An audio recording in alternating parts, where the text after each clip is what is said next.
So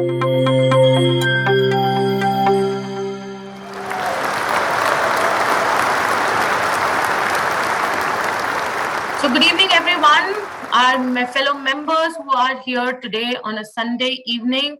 Good evening to our special guests for this session today. So you all know that the Program Quality Director's Office have been conducting these bootcamp sessions every month. And this is a special 5th episode wherein we are going to go ahead and discuss the most important element, something that each one of us keeps asking each other year on year, as and when also, not only when we become members of Toastmasters, but also when we take up club leadership roles or district leadership roles. The secret recipe. How do I make a club successful? What it takes for a successful club to be a successful club? Why this club, which is so successful, what have they done in so many years that they are still going strong? If I am a new club, what should I do? Just follow their footsteps or think on my own, take help from the district officers, put it up on the XCOM, or just let things be and see if my club actually grows or not? We all have these questions. When I was an area director, I had similar kind of questions, and I'm still trying to figure out answers. But today, as part of this boot camp, we've got little help for all of us to figure out these answers together. Today, our moderator for the session is a very special person to me. Whenever I talk to her, she's always smiling. I think one person in the entire District 98 who's got such a chirpy voice. No matter what time of the day you call, she'll always answer the call with an ever smiling voice. She joined Toastmasters 2.5 years back, where she wanted to meet many more like-minded people and explore how this place will help her as a better leader. Professionally, she is into software development. She has served as a Vice President Education for her home club.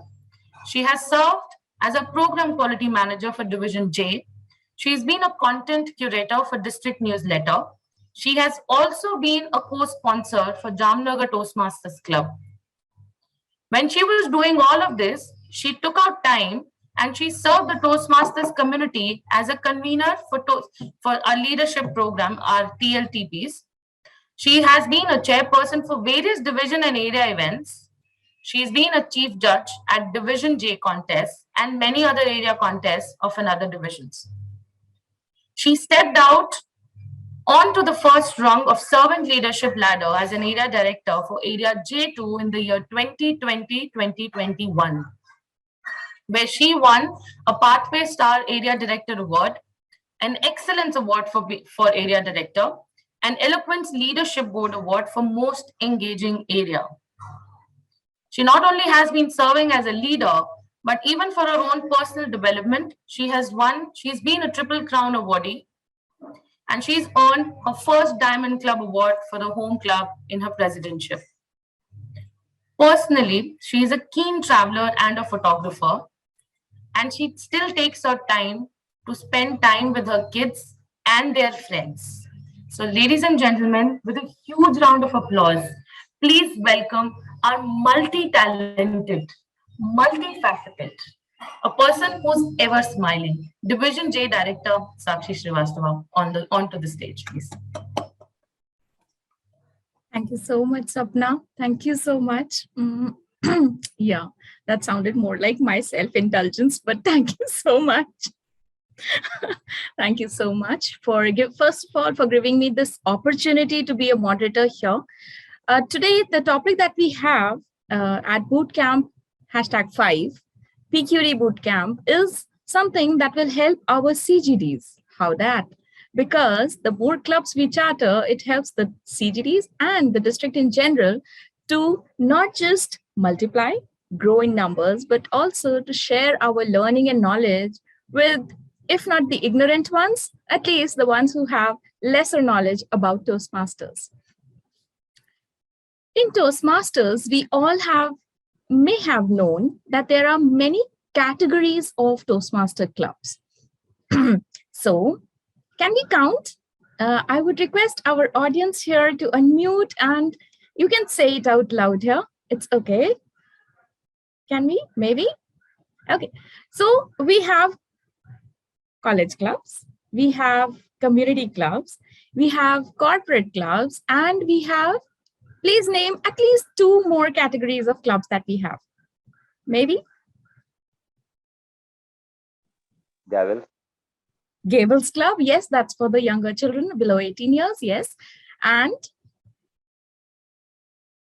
there are clubs for the government organizations, there are clubs for the military services, there are even clubs for religious organizations, and each one has their own ways and methods of getting chartered, maintaining their existence, and adding to not just the Toastmasters community, but working and learning from here and taking it to their personal profession and other walks of life.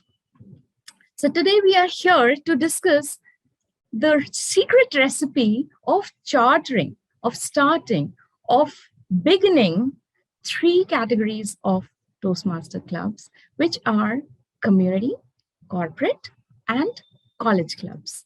Why just these 3? Because these are the most visible and the most publicly available, feasible categories of clubs.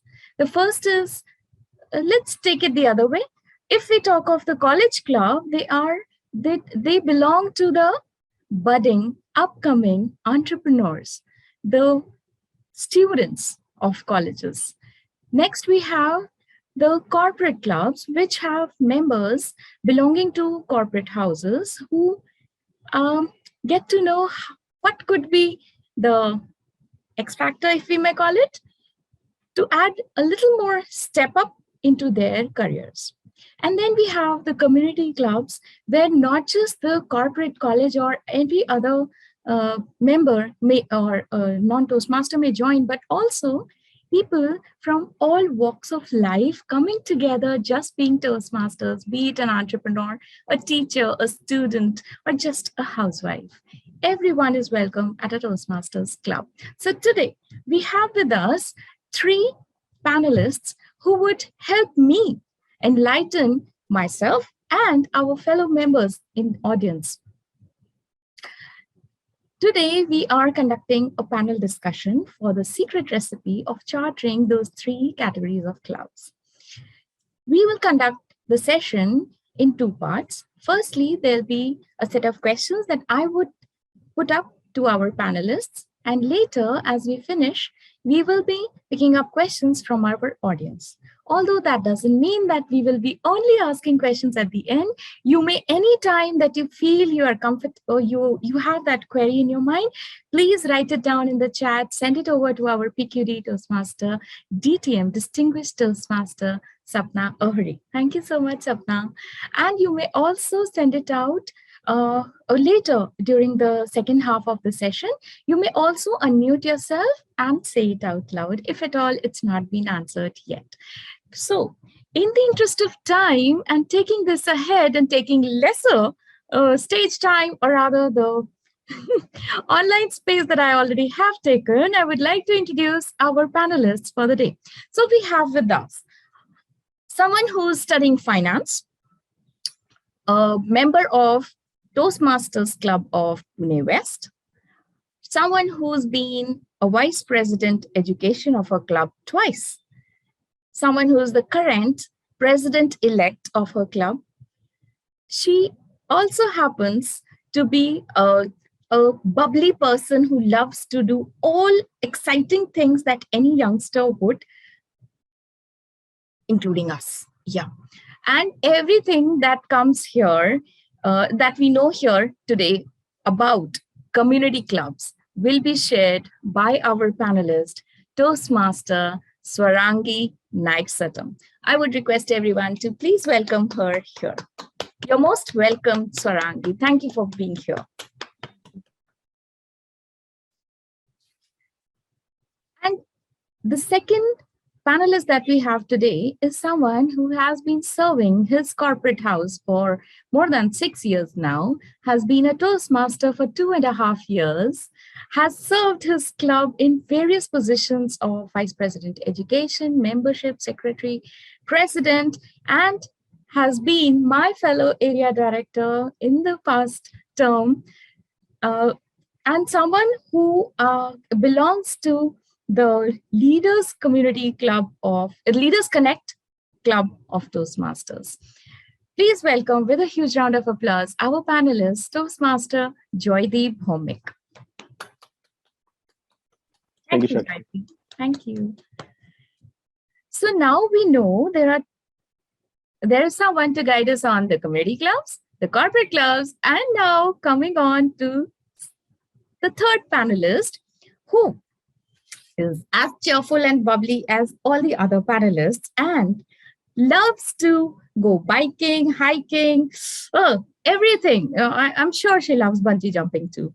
So let's welcome our panelist 3, Toastmaster Lasya Reddy, who's a software engineer at TCS, someone who has been the club mentor and is a member of Dilsukhnagar Toastmasters Club right now. She also serves as the Program Quality Manager of Divisions EFGHN, Cluster 3 of District 98. So please welcome Toastmaster Lasya Reddy. Thank you. So now, my first question today, are we all set? Yay, so let's clap for each other, come on. So now that we start, I would like to ask you a very happy question, and each one of you, please give me your answer. So let's start with Swarangi first, then Joydeep, and maybe then Lasya. So my first question would be, why do you enjoy being a part of the club that you are, a community club, Swarangi? Well, this question is that sort of a question which leaves you with no words. It's just too many things at one point. But something that I have recognized is that the community club that I am a part of is 50-50. It's 50% of students and 50% of working professionals. So all of us manage to take time out and make sure that we give those 2 hours out of the 168 in the whole week, and make sure that we are working on our public speaking and leadership skills. So we have a Toastmaster Manse in our club who very nicely said that these 2 hours out of the whole week are the ones where everything goes right. And that is why we love our club meetings and enjoy the meetings every single day, every single week. And the whole vibe of the club itself is of each member empowering each other and of making mistakes, coming on the stage, making mistakes and improving.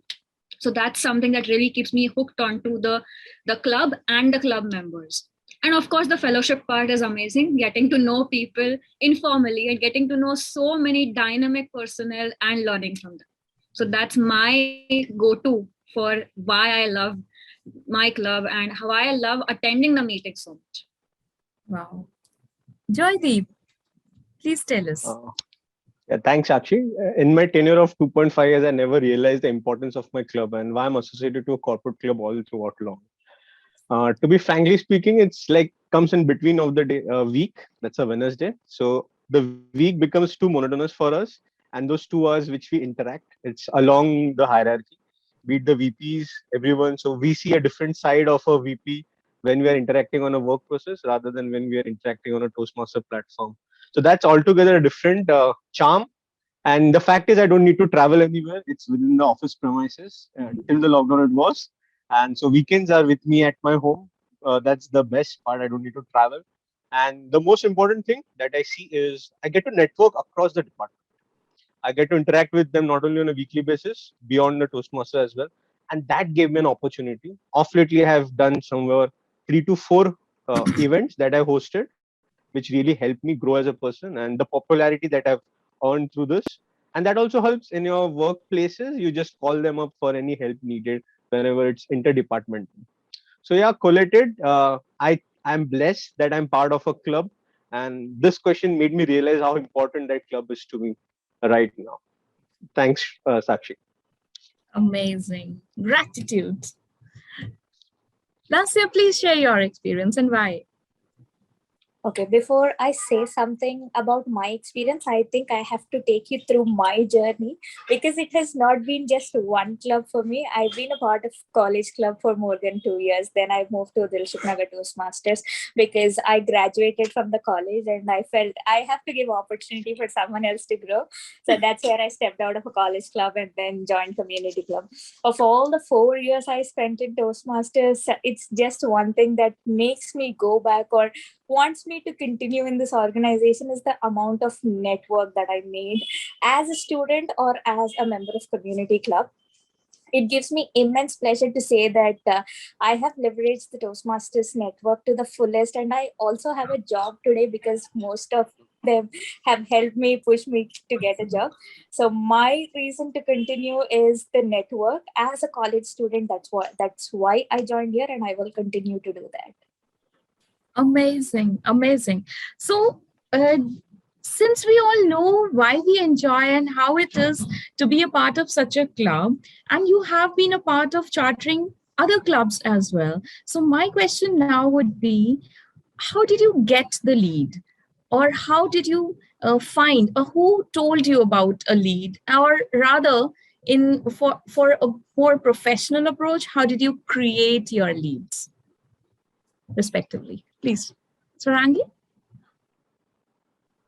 So usually when it comes to community clubs, there is an existing member who is there and who is willing to and is so mesmerized by the effect of Toastmasters that they want to make sure that more people are gained by it. So how it works is the person brings together people from his or her community, and that is their acquaintances, and they canvas the importance of leadership skills, networking, public speaking, and how it works in the professional life, how it helps in the professional life, as well as student life, because why not? And when there are enough members to go for, then the chartering process goes ahead. But overall, through this whole process, it becomes a little more interesting, is that you get to speak to so many non-Toastmasters, specifically with the perspective of chartering a club. And that is a totally different perspective, because you're not just giving your own experience, but you're bringing together a lot of people from different dynamic areas, and then you are bringing together a club. So that is something that I find really interesting. Awesome. So picking up from Swarangi, how is it like for you, Lasya? Okay, my story is again different, very away from the mainstream. So in divisions EFGHN, we have this thing called Master Oratory Championship that is conducted across the college clubs, and people who are less than 24 years can take part. The only condition is you shouldn't be a Toastmasters. You shouldn't have been a part of Toastmasters. So that's when we saw this poster in somewhere in Hyderabad. We went, we searched, and then we participated there. So there are different rounds, we qualified, etc. So that was a big breakthrough for us to approach someone asking them to start a club in our college. So this PR event has changed the entire game for most of the students in Hyderabad, be it Hitam, be it BVRIT, be it Roots College. So a lot of colleges have been benefited with this program. Also, not to forget to mention, Distinguished Toastmaster Joy is and was a faculty of our college. Again, we went back to him, sir, we want club in the college. And that's how it began. Amazing. So you yourself were the leader. Great. Great. So now, Joydeep, please share. All of that was very networked outside of into the community and colleges. How is it like at corporate? Okay, so let me share this recipe which I used during my tenure as an ED. So 3 things which I prefer. First is more important is we do a lot of PR, but are we trying to market that product? So our product is opening a club. So we need to try and sell our product. That we should be doing. For that, what I did is I started posting all the success stories that I came across during my tenure as an ED. What had happened is, since I'm from an MBA background, I had quite a network across the domain, different industries. So there were friends who reached out to me. That's the curiosity building that I did across.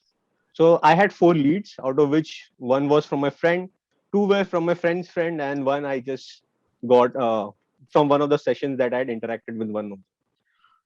The first and foremost thing to get a lead and make it into a prospective club and then a chartered club would be, first thing is ask for the email ID of a person who is an influencer in that particular firm.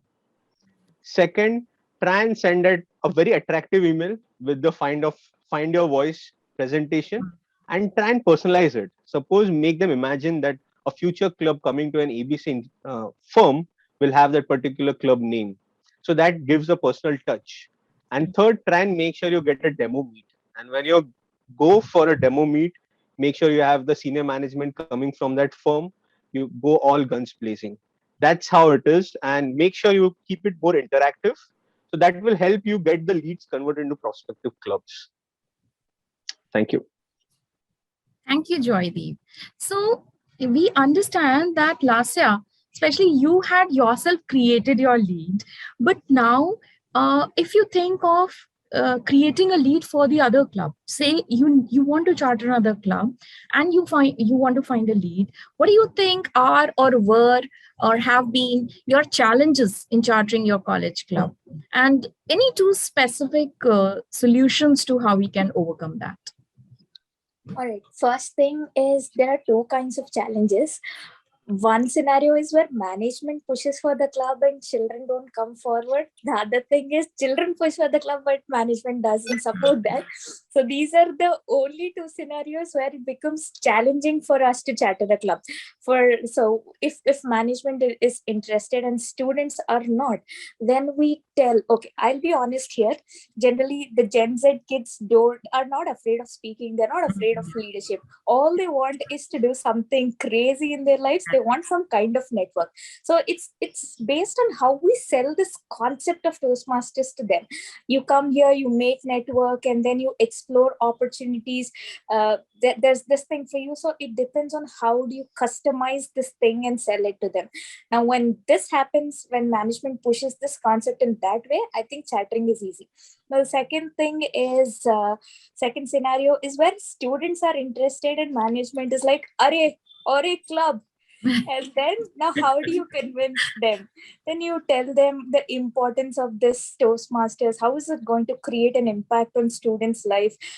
In most of the scenarios where I've been a part of college clubs and they're chattering, we smartly used to pull one faculty. We used to give them membership, chalo, take it, and then explore along with students. I think only these 2 scenarios will work.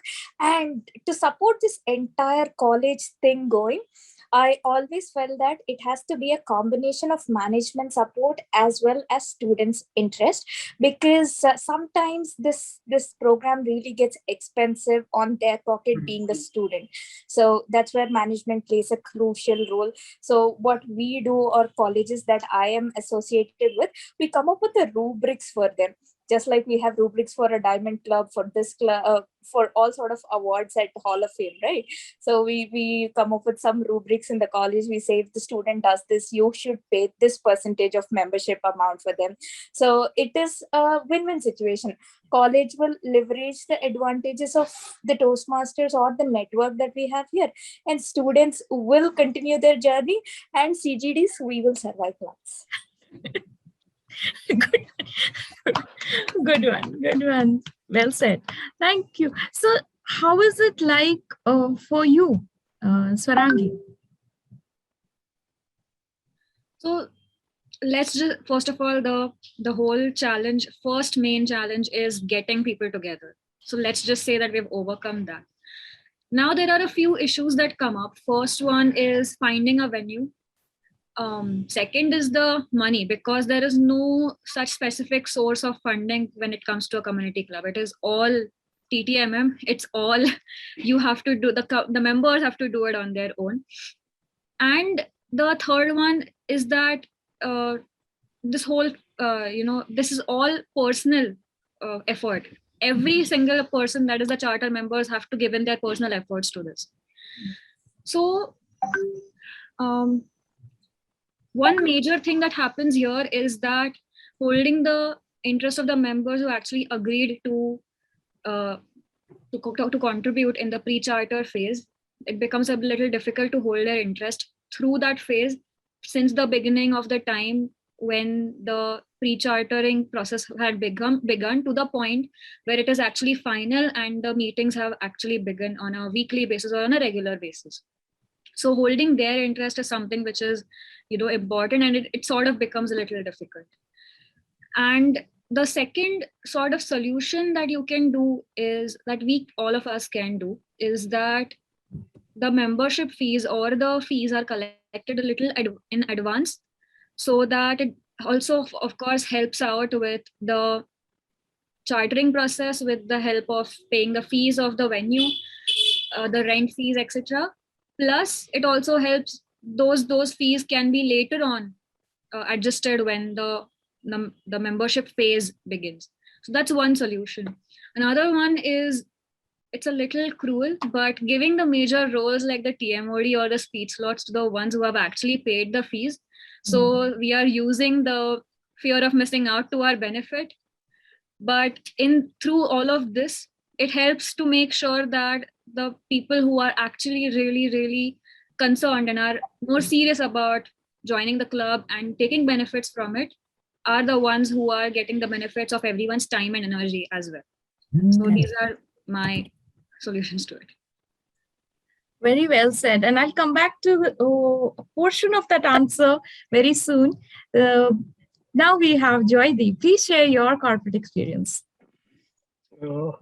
So coming from being in corporate and also opening few corporate clubs, so one thing I clearly noticed, rather two problems that I had faced and personally interacted with folks for that. So first was, they used to tell me, I already spent so much of time in the office. You're asking me to take out some more time for getting the training done.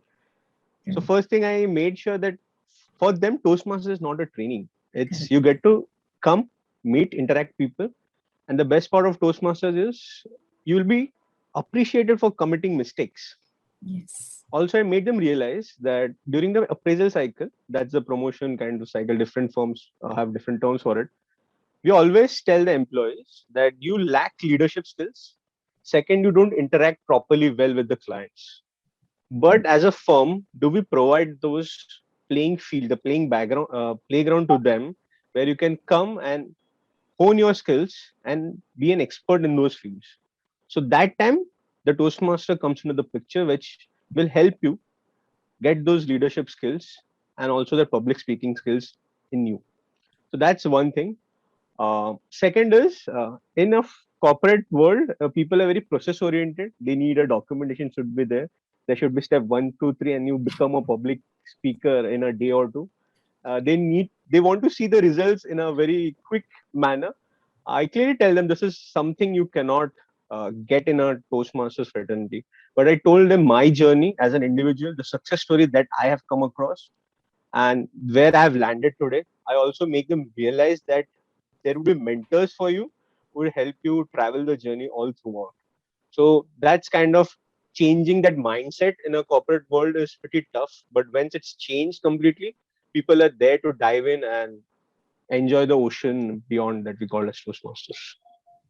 Amazing. So if I have to rephrase, it's more something like while you earn and invest in the SIPs, this is an opportunity to invest in yourself. So well Definitely. said. So well put to your corporates. And I'm sure all our area directors here are going to use that tip and will be able to charter many more clubs very soon, especially in the corporates. And I also understand that's also one of the reasons that you have earned the title for the maximum clubs chartered in your area during your term. Congratulations to you for that too. Thank you. So in line with that same thing, I have a question for you, Joydeep, again, that like Swarangi just mentioned, that there is a task of getting members to pay. And it happens across. It's with all the three categories of clubs. I would ask you, and please help us understand the difference between a club sponsor and the club sponsorship. So what is the difference between the two, club sponsor and sponsorship of a club, and how do we get it? Thanks, Akshi. Even before getting the club sponsorship role for two of my clubs, I was also used to be a bit confused. So the first thing is we need to keep the monetary part aside. So a club sponsor is someone who is going to help you create that base, help you with the chartering process for that club, which is going to come up. That's the support that a club needs at the very beginning, from all the demo meets and etc. etc. Talking with the senior management, convincing them, getting the fees to be paid. Some corporates, they don't like to pay completely, so we need to convince them. All those things are taken care of by the club sponsor. Then I'd like to split how you get that club sponsorship. It's again in that I would bifurcate into two. One is the monetary part and the other is a non-monetary part. So for the monetary part, for a corporate, it's usually the firm who pays the fees. That's the $125. And for the other clubs, it's maybe borne by the members. It's split across, as rightly pointed out, TTMM. And else, it's an individual who wants to come up and support a club. So they kind of make the sponsorship payment. On the non-monetary side, it's basically the commitment that you're going to come up with, because it should not be that it's a 1 month effort you're putting in or a 2 month effort you're putting in and you don't see any results and you back out. So it's a commitment and sheer hardship that you're going to put in that helps you get that club sponsorship opportunity. Amazing, amazing. So I'm very sure that a lot of us who had that confusion of distinguishing between a club sponsor and the sponsorship have had the clouds cleared. Thank you, Joydeep. So now I would ask Lasya, please help me understand for the college clubs, say we are sorted with the things and everything about the monetary effort, say the management has agreed and everything. Now, how do we keep the club running? College wants everything happening. Sustainability is the first thing that any management would want for the club. If they are investing even for a year, they want it a second one, third one, and on. So please tell us what's that strategy to keep it going year after year? All right.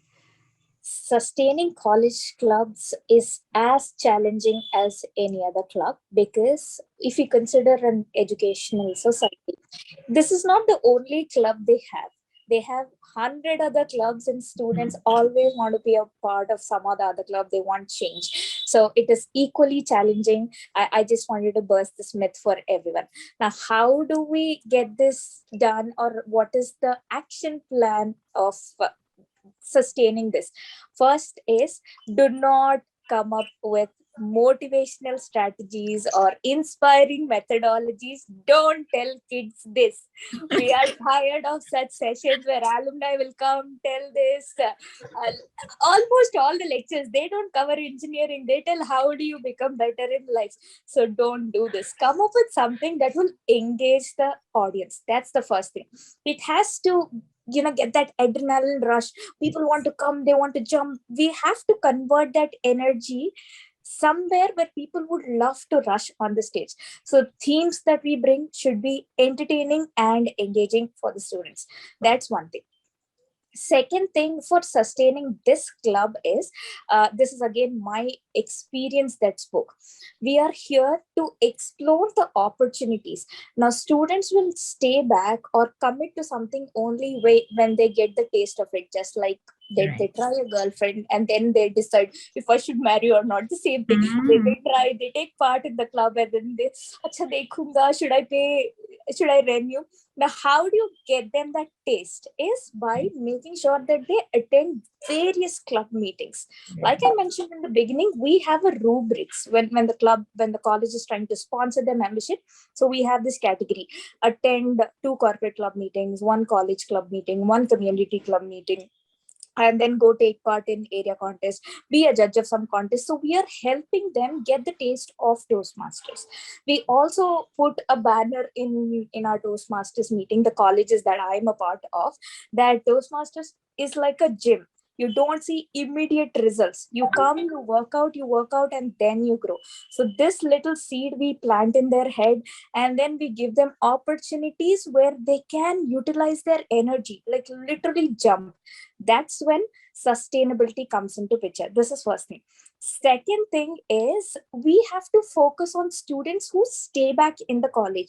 It's not that you go offer leadership to final year students who are already occupied with their projects, or third years who are preparing for their placement. No, that's not how it works. We have to target first year and second year students if it's an engineering college or any other college, where that batch is going to stay for next 1 year, even if they are not active, but their guidance should help us.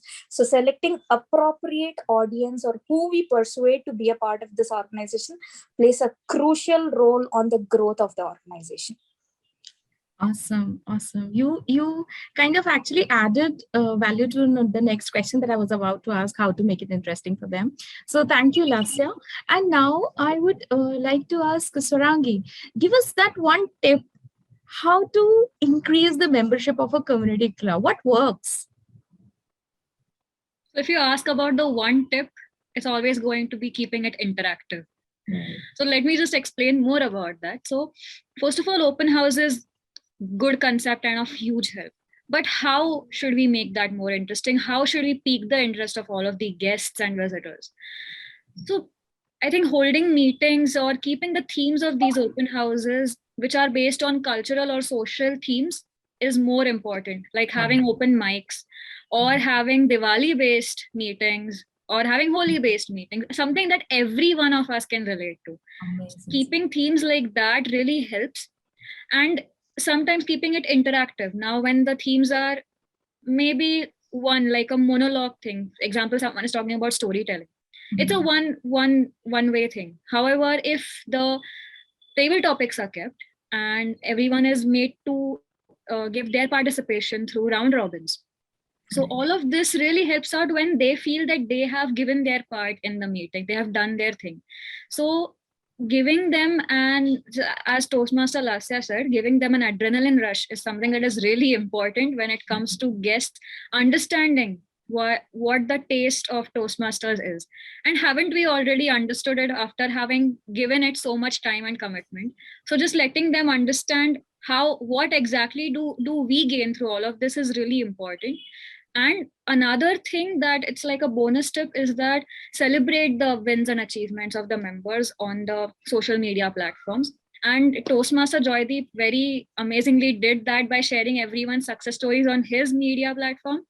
And when everyone does that, when they share that the club is sharing their achievements, for me personally, that's what happened. A member was sharing the achievements that the club was sharing on their platform. And I was like, okay, what is this Toastmaster? You need to do, that seems like something really big. What really goes on? And 1 year later, look where I am.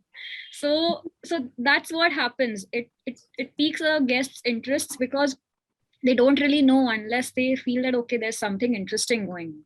So that's my view of it. Amazing. Because that also tells us that how to keep it interactive for everyone. Because adrenaline, I don't think it only works for college students. I think everyone needs that rush because, it's not about age or experience. It's about why should I invest my time, energy, and of course money into something that I know, or maybe something that is maybe not as interesting. So yeah, your tips are very, very interesting. And thank you for that, because I'm sure all of us are going to apply that into at least our respective home clubs. So thank you so much. Next question we have is, okay, so now we have chartered our clubs. We are very happy, sitting pretty. Now, the role of a club mentor is very important. And we know, Lasya, you have been a club mentor. So please share just one quick question for all three of you. Just that one role or responsibility beyond just having quality meetings that a role mentor can help to their club, for their club. All right. Talking in terms of college club perspective, when the club is newly chartered, they wouldn't have a huge network. They wouldn't know who to bring and give an education session. They wouldn't even know, oh, someone comes and gives this education session, right? So club mentors, again, play a huge role there. They connect us to those veteran Toastmasters, bring so that inflow of energy or inflow of knowledge that can only be done by mentor, because he knows that we are supposed to conduct events from that club success series. Only then club will survive. So this is where he plays a huge role. Amazing, amazing. Now that's very insightful. And now, Joydeep, please share how to keep that going for from a club mentor of a corporate club. Yeah, so I'm lucky enough that currently I'm the club mentor for a corporate club known as Apollo in Bombay, and I am coming from a corporate background. So the thing is, the members can relate to me. They come up with their problems, and I somewhere can empathize with them and understand. So what happens is, since I'm a mentor, I can adjust during reviewing their speeches, working on the roles that they are going to take up, because they have the work pressure during the quarters and all. They come up to me. How do you manage? How do you balance it? So I can give them that personalized uh, emotions that they are also going through. So that really helps them. They sometimes gets demotivated how to balance out Toastmasters task that is at hand and the office task. So there's a clear bifurcation which really helps. Ultimately, the club mentor is someone who brings with a barrage of experience and a lot of knowledge that they have gained throughout. So that's really helps as a club, because they are like a new child born, and you help them start walking on their own. Amazing. So I think for corporates, it's not just the statistics and all of that documentation that works. For a mentor, I think empathy is one very important thing. My takeaway that mentors have to understand how to balance and how to help them balance. Thank you, Joydeep. So Swarangi, give us that one tip quickly. Summarize in 3 words, the mentor is the beacon of light for the club, because they have such a huge knowledge base to pass on, and those first 6 months are really crucial, and helping out the speakers as well as the club officers throughout all of this is really important, because the mentor not just focuses on the working of the club. Of course, it's a major part, 70%. Also, as Joydeep said, 30% is helping the speakers as well understand what's there, what's not, starting from the speech structure as well. So I think that's one thing. Oh, great, great. So now we have quite an insight into all of these queries and questions that I had, and I'm sure many of us in the audience had, and we have had them cleared. Thank you so much. And before we wrap up, and Sapna, do we have questions from our audience that we can attend? Yes, there was one question which was at the beginning that Joydeep had mentioned. He mentioned about find your voice. So the presentation, Joydeep, if you can probably dwell more upon it. Sure, Sapna. It's a good question. Thank you. So find your voice. It clearly defines the Toastmaster as a community, how many clubs across the globe they have, and what's the success story till this point of time that they have built. So again, you can't just share it across, just tweak it a bit, make it more personalized. If I'm sending across to a particular firm, they should feel that that document has been worked upon, efforts has been taken.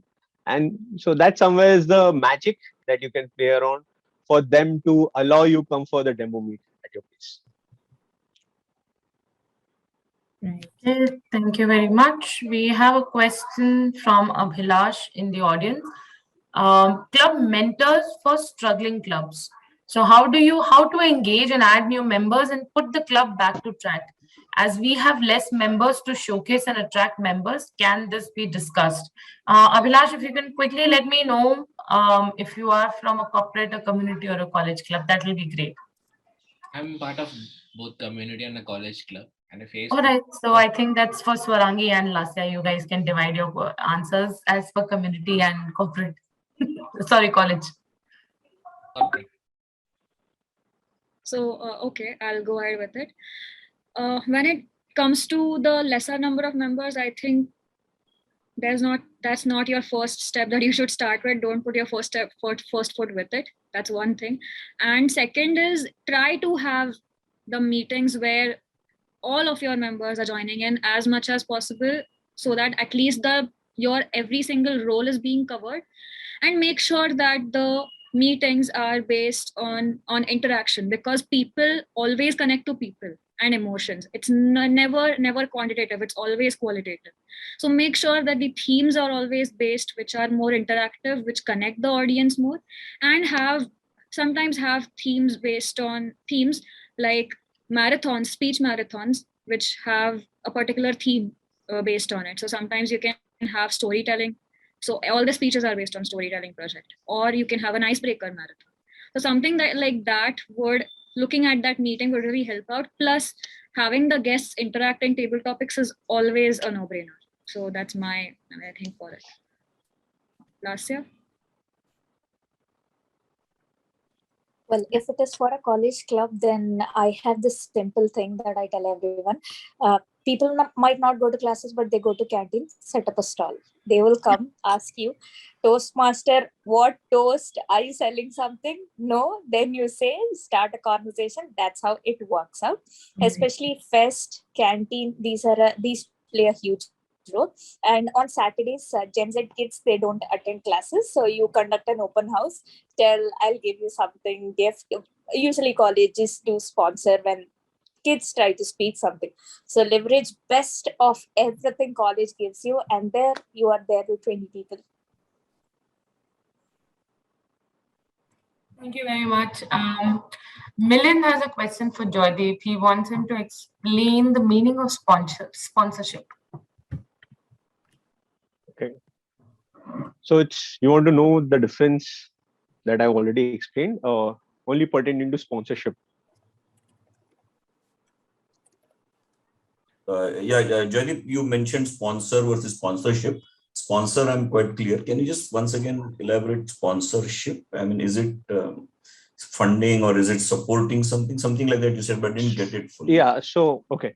So sponsorship, I bifurcate into two. It's first is the monetary part and the second is the non-monetary part. So monetary part is from the corporate perspective.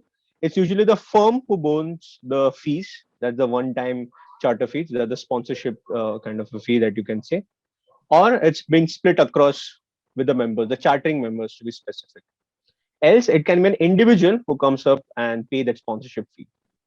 Second, which is the non-monetary perspective, is we as an ADs also took it up. So it's like how much dedication and time you want to give and leverage the fact you are going to get that opportunity to start a club. That's the non-monetary part of the sponsorship thing. So club sponsoring is kind of, for me, it was an opportunity because I want to dedicate my time building up, coming up with a new club. That's I call as the club sponsorship. Okay, can I ask a follow-up question, Sapna? Sure. Yeah, I have seen for corporates, there are quite a few corporates who also go to the extent of paying the fees. Yeah, I mean, those corporates are very lucky, but I find there are many. I would like to understand from you, what is better, that we encourage corporates to pay the fees fully, or should we tie it up with some kind of metrics? Thank you. To really sustain the, I'm Yes. taking this up because I have seen in my experience that when the corporate is playing without any metrics attached to it, it kind of becomes a FOC kind of a thing that there is no involvement of the members to really sustain the. Whereas I have seen some corporates who tie it up with the metrics, and I generally find that those corporates last a little longer. So just wanted your thoughts on it, Joydeep. Yeah, thanks, Milind, for that beautiful question, because I had kept in mind that thing. So I bifurcate into three. There are three things. One corporate, what they do is, depending on your attendance and the performance in the club, they refund your fees. Yeah. Second is the corporates fully pay the fees, be it your chartering fees, also the membership fee. And third is kind of a 50-50. Half of it the firm pays and half of it the member pays. I suggest the third one because somewhere it's like your skin in the game. Your firm is supporting for the development that you're going to get out of it. Also, it's like the firm is supporting you because we are like, why should we pay for something? In this case, I'm also paying, my firm is paying, so somewhere my money is involved. So I'll definitely first thing is attend the session because there is something for me to attend. Third is I start liking the session because I am growing as an individual, because that will help me in the appraisal cycle. And the third and foremost thing, I see the development on a weekly basis. And that's why I come back to the club and renew myself. So even the club that I have chartered, they do, since it was a charting at the very first phase, they said we'll pay it up for the members. I suggested it's good to go for 50-50 because it's like the skin in the game for both the partners to play with. Once your money is involved, you will be attentive to it. That's what my suggestion goes to all the corporate clubs that I try now. Yeah, I do tend to agree with you on that. Thanks. Thanks, Milind. Thanks, Joydeep. And we have another question from our member in the audience, asking how to bring back a corporate club on track. Okay, that's a beautiful question because that's my experience, and Sapna knows it. There was a club in my area as to UPL Toastmasters Club. An amazing club president, an amazing excom, amazing talented people were there. The problem we had where we were stuck with 8 members. The club had got already 7 DCP points. So we were all in what to do, how to do. So I told them, you are just based out of Bombay. We are we are digital on the virtual platform.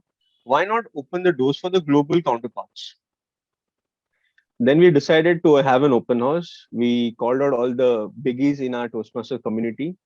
We created an interactive session. So what happens is, I know if Sakshi is my colleague, she's doing amazing. She is the club president. She is doing something that I'm not doing. That's the first curiosity part that I've created. Second is, let's attend what she is going to deliver today.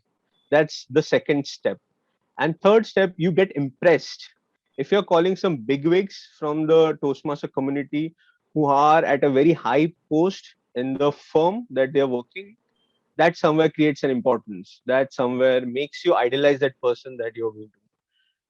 After that open house session, believe me, I think it was within 1 week, the membership from 8 members, it went to 15. And that club became president distinguished. It was just in that 1 week's time period. And my area also became president distinguished. So that's kind of a success story. And I really like the fact that we don't never say never, die spirit that we had. And that's why that club came back on track. And it's doing good. Its only thing is never just stop anywhere. Even though with the limited members they used to reach out to me. I made sure we had members, we had role players coming from externally. It's just that try and keep on trying to make sure that the club is alive. Thank you so much, Joydeep. I'm sure we got the answer. There's one more thing. I think what you just, there's this understatement, I guess, but the clubs need to interact with the area directors, because just having a problem and not coming up to the right person for the solution could make the problem bigger. Yeah. So I think. So thanks. Actually, I'd add to it. Never lie to your doctor. Yeah. Never lie to your lawyer. Never lie to your area director, because the club will be in trouble after a certain set of time. It's like they say, "Ghar ke mamle hai." Why we should highlight it to an external, but that external person is there for your benefit. That's their duty. So please open them. Yeah, that's really important. I think that also pinpoints another understatement, that all of us need to be very good with our communication skills, be it calls, WhatsApp, mails, everything. Communication actually is the key, which will inculcate that trust. Thank you. There's one, I think, Sapna, maybe take just 2 more questions from our audience. Sure, thanks. So one is to Swarangi, that just in case, although it applies to all the clubs, but just in case there is a meeting scheduled and we do not have role players, and how to do a winning, but at least how to get a successful meeting conducted on such a day. Okay. So first of all, a VP Education's job is always being ready to have a panic attack on every meeting day. I mean, for the past whole year, I have been ready for, mini heart attacks every day, every single Wednesday. So yeah, there are a lot of times where it happens that there are literally no role players, or it turns out that the TM already backs out 2 hours before the meeting. So that's one thing that there's one solution that I have, that our club has tried to implement since the past couple of months, is that taking interactive meetings of the ExCom and making sure that at least the ExCom is there to fall back on so that in the end, if there is no role player, at least they can, you can give them a call and they can take it up. And of course, being interactive, and the main role of the VP Education and the president, I would urge every single club's VPE and president to do that, is to keep on interacting with as many clubs as possible. There are so many Toastmasters, so many people here to help you out. And whenever you are in need, they do help you out. So interact with these dynamic Toastmasters that are available here. Whenever you have any issues, if you call them up, they will help you out. And in this online era, though, definitely. So yeah. Wow, Swarangi, thank you so much. And yes, I'm sure most of us at least know that there are groups for the entire district or the clusters of vice presidents and educations there. So everyone can post their needs for the meeting and people do suffice. That's wonderful. Thank you, Swarangi. And just one more question for our panelist, Lasya. So for a corporate club, say this is a question from our member in audience. So say we have a meeting scheduled with the management of the club and it gets postponed, and then maybe it's happening over and over, twice, thrice. How to keep the management hooked? Why should they commit and not cancel or reschedule those meetings? How to keep the management hooked that no, they should be looking forward to that meeting with Toastmasters for a prospective club in their college or organization? How to do that, especially in this virtual online thing, keeping them attentive or, tending to those virtual calls or phone calls, everything. Please tell us. All right. What exactly happens in a college club? This is a usual challenge that we face. We say in especially in this online meeting days or era, let me just say that everyone gives a commitment that yes, I will be there, work from home, I am going to come, and then management is there and this guy takes up, "Are Lasya, client call hai, main baad mein phone karunga, chalo khatam." So that's when we always do this, especially when if I am there. Do whatever it takes, but don't cancel the meeting. Give them some takeaway. If you're not able to conduct that 3-segment meeting, conduct a table topic marathon. If you're not able to do that, conduct an open house or do something, but don't cancel the meeting. If we are not able to do that, then I think our Toastmasters journey is not making sense. One person is enough to convince the entire gray head or bald head who's sitting in front of us. We can do this. Firstly, and it's quite emotional, believes that you can do this even if no one is there. You are alone sufficient to take timer and be a table topic. Do not cancel a meeting. I think this will play a huge role wherever you go. Do not cancel a meeting. Okay, so this is kind of related to the lead generation, as in when. So who is it that we should talk to? The person, the in charge or the lead person. Who is it that we should talk to? And also,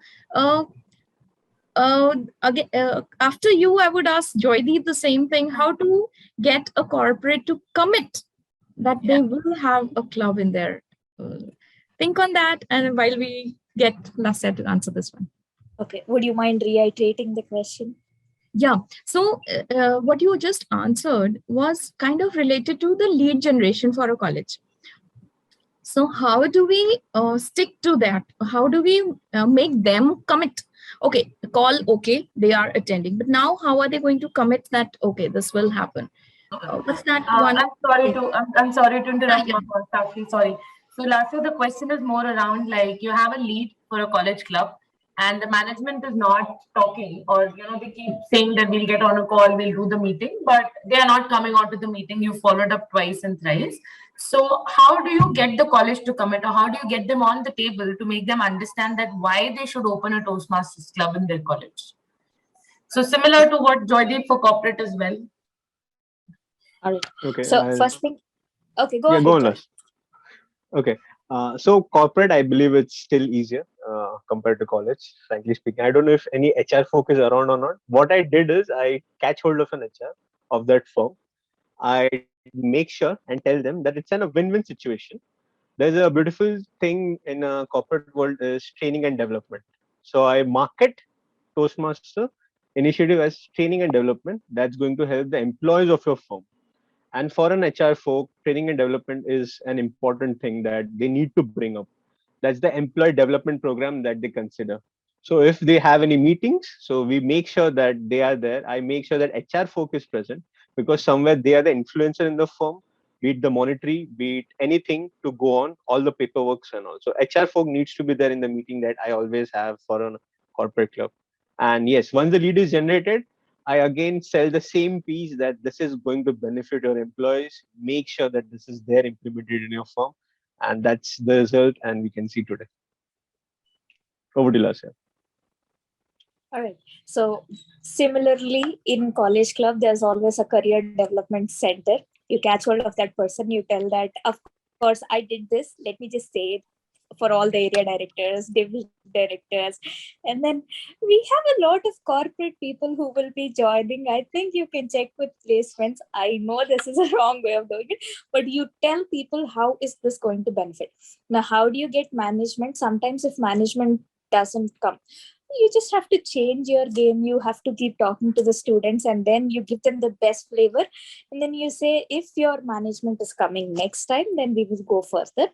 So they will definitely turn up because most of the colleges are student centric colleges and they colleges always focus to get things done as per the students' demand. So if you can't convince them, convince them. So you convince the students and then you show your best product and that's how it's going to come. Amazing. Thank you so much, all three of you. So one more learning for me here that students are a strong human resource and they can be worked up to get a club chartered in their colleges. So yes. And one more learning that I think we have here, although it was not specifically mentioned, but I think that's, again, another statement that it's very important that how we approach and what we show our prospects is of benefit to them. So that for me, I think it's not about levels 1 and 2 in pathways. It's more about levels 3, 4, 5 in pathways that we should be advertising and focusing on while we'll tell them how it's going to help them. Because in colleges, especially GDs and everything is very important during recruitments. And that is where we need to focus on. So yeah, amazing, amazing. All three of you, thank you so much, dear panelists, for this wonderful session that we had today. And I know the secret recipe is out for our audience here. And as we are recording, I'm sure when we publish this, many more members of District 98 who will be listening to this panel discussion will learn and gain a lot. And I'm sure our CGTs will be happy very soon. And in the closing of the year, we'll have a fabulous quality clubs who have a strong membership, as well as the district is stronger by many more clubs. Thank you so much, dear panelists, dear members in the audience, and our distinguished Toastmaster, Sapna here. Thank you so much, Sapna, for giving this opportunity to me. Over to you. Thank you so much. Thank you so much for that, Sakshi. And thank you, Swarangi, Joydeep, and Lasya for sharing your experiences, because we are a community wherein we are storytellers, is what I always say. We are a community who believes in stories. And if we have people who have lived those stories, I don't think you can build a better connect than that. That's the trust factor that we have. So thank you so much for coming here and sharing your secret recipes of how you have been part of such successful clubs and what, you know, everybody else can learn from you and take it back to their own respective clubs as members, as district officers, and help the clubs around. So thank you very much. With this,